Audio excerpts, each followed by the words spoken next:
The continuation of The Roots of the Kind, The Mystic Sisters. This video highlights critical issues that I plan to explore and discuss further in my book writing project, Dub to Kind. It includes my and my siblings' experiences within the educational system in the TCI. These are our own experiences and perspectives, focusing on the impact of harsh disciplinary measures on students, mental health, and overall well-being.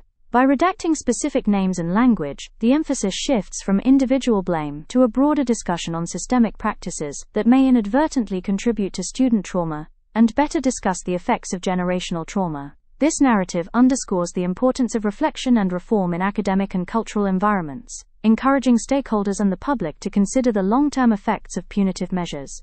This approach aims to spark dialogue and inspire the development of compassionate and effective strategies that prioritize student growth and resilience, ultimately fostering a healthier, more supportive educational community. This video and blog post are not intended as an attack on any individual or institution. These stories reflect personal and family experiences in the Turks and Caicos school system, shared to shed light on challenges that still need improvement. Their relevance lies in how they have shaped the world building and themes of the kind.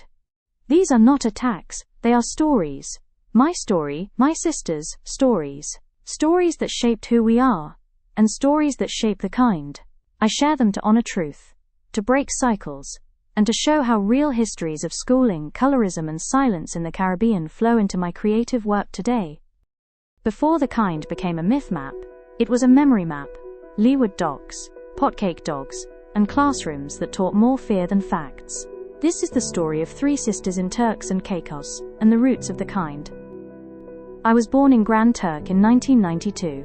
Providenciales was still underdeveloped, with no hospital at the time. My parents started poor, building catch-the-wave charters from the old Leeward dock, bone fishing, snorkeling, deep-sea trips.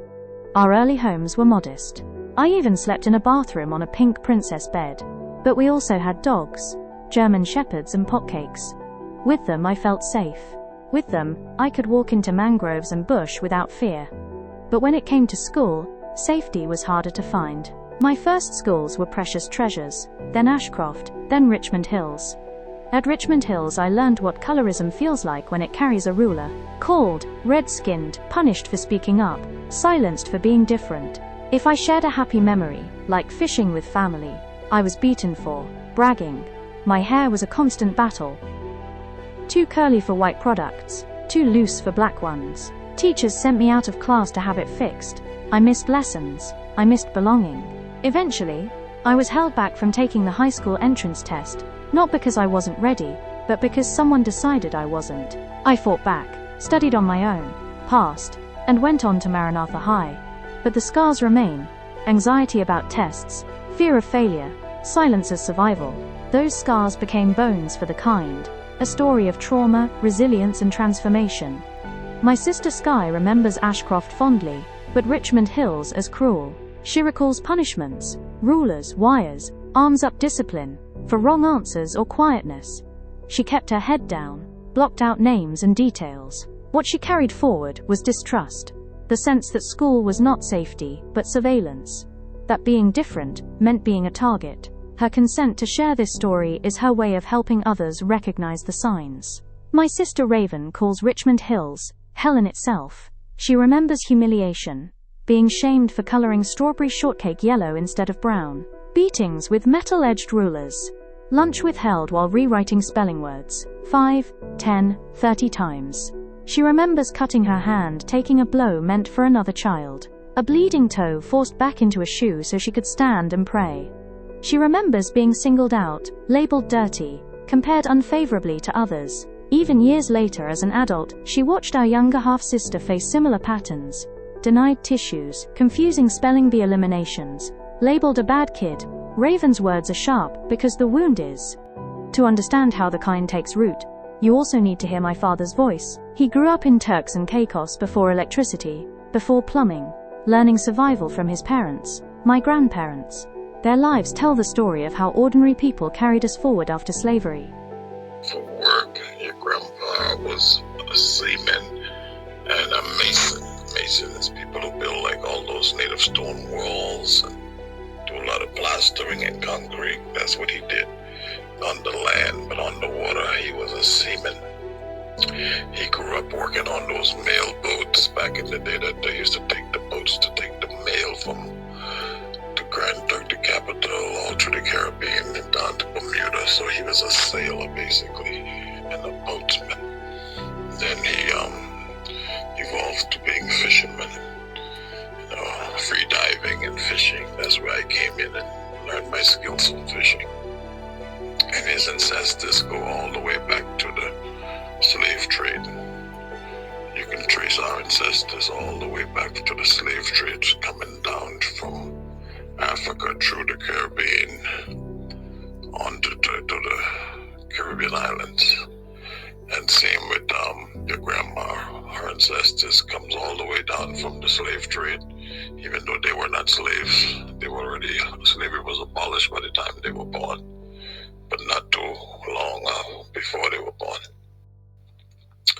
She was a farmer. She has her own fields, grew a lot of her own crops, and she did a lot of basketry works. Like her skill was in weaving and making different types of straw works, like the Indians did, and basketries and stuff like that.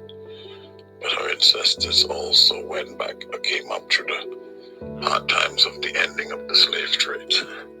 So they saw like not the slave part, but after that part, how tough life was for people to sustain life in the island. So they grew their own food, had their own fields for corn, potatoes, cassavas, tomatoes, okra, beans, yam, watermelons, papayas, a lot of local fruits, sugar cane, but they didn't use for the making rum, but they just grow it so they can eat it, chew it, and eat it.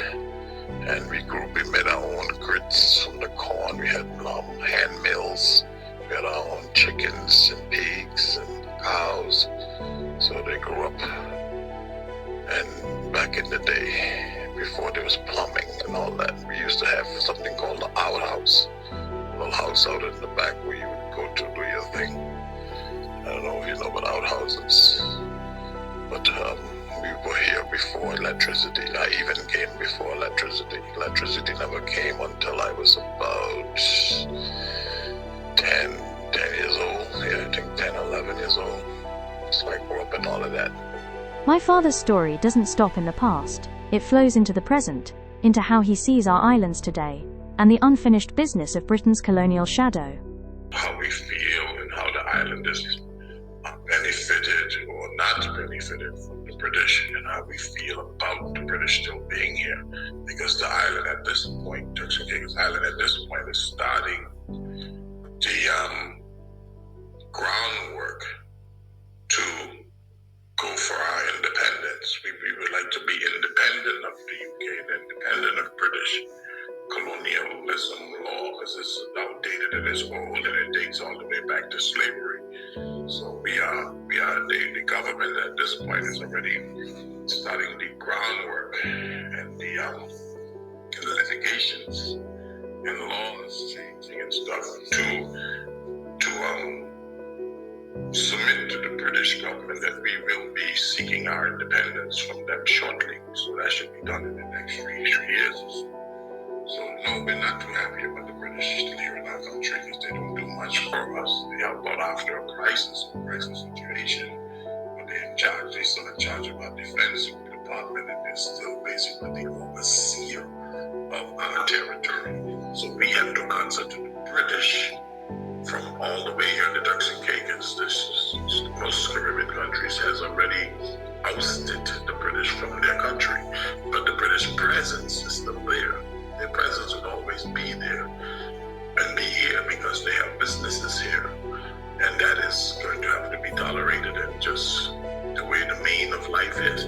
But as far as the British and our government and having a say way overseas, they really aren't doing much to help the local population of Turks and Caicos, and the population already see that. So we are leaning towards our independence very shortly. They're putting the groundwork in right now and laying the full foundations for our independence as we speak.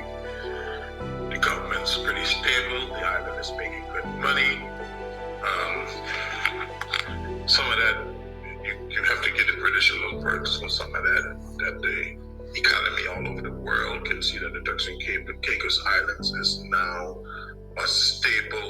economy. So investors are coming here and investing because of the beauty, because of the culture, because of the climate, and because of our beautiful waters and our beaches.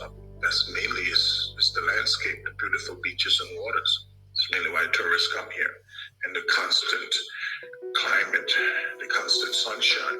Temperatures are 81 degrees year-round, almost year-round. So people come here to soak up some sunshine and enjoy the Caribbean breeze and our beautiful waters and our beaches. That's mainly what we sell. Plus we sell stability. People who are purchasing land, buying property, building villas, building resorts. They know their investment is safe because the country has a stable government. People look to invest in Caribbean countries that has a stable government, even though we have election every 4 years. Now the election is going to be every 5 years. They move it to 5 years now. They just changed the law since the PNP, which was the government in power last, and has won most of the general public election again. They have now changed the law of election from every 4 years, like Canada and the US and the places, to now every 5 years. So they got 5 years to do a lot of work, right a lot of wrong, get a lot of things that aren't done. The island has big plans, and the island is booming. Turks and Caicos is booming. Our real estate market is booming. Our construction market is booming, and our tourism market is booming. Turks and Caicos was the #1 Caribbean destination for the last 3 years. I think we're now #2, but still pretty high up there. What we endured wasn't just personal, it was historical. From 1492 onward, Europe reshaped the Caribbean. After emancipation in 1833-38, missionary schools carried the British grammar model into the colonies. Schools taught literacy with obedience, corporal punishment, strict exams, respectability politics. These habits echoed slavery and colonial rule. Turks and Caicos, administered with Jamaica until 1959, inherited these systems intact. The classroom became a colonial echo chamber. Obedience enforced by fear, silence mistaken for learning, colorism reinforced by authority. This is why the kind doesn't just invent demons, it remixes the ones we lived. This is the spine of our story.